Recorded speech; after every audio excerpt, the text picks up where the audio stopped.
ឈឺចុកចាប់ចុករយក្នុងចង្កេះចារដូវនេះគឺបងប្អូនយើងជាអ្នកប្រកបរបរការងារស្រែចម្ការហ្នឹងគឺគាត់មានការចាំញញឹកណាបាទបាទហើយកាលណាធ្វើការ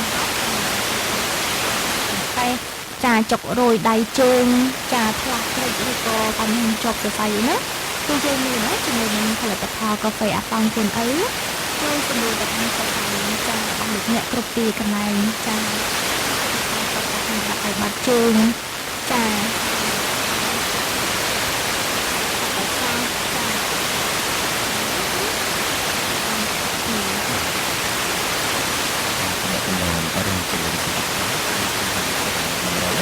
យកប្រភេទផលិតផលនៅក្នុងការប្រើប្រាស់បងប្អូនប្រសិទ្ធភាពរបស់ផលិតផល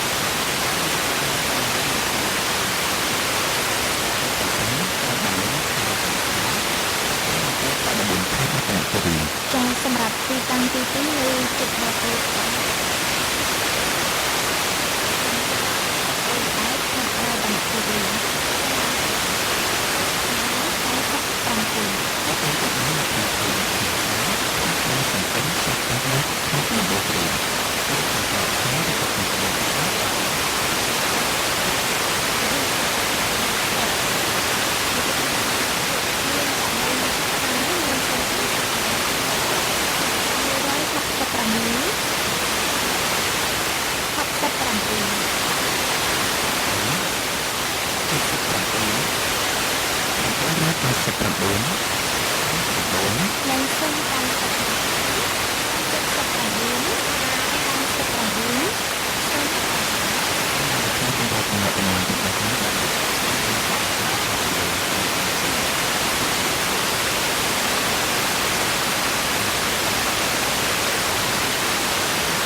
សម្រាប់ស្នេហ៍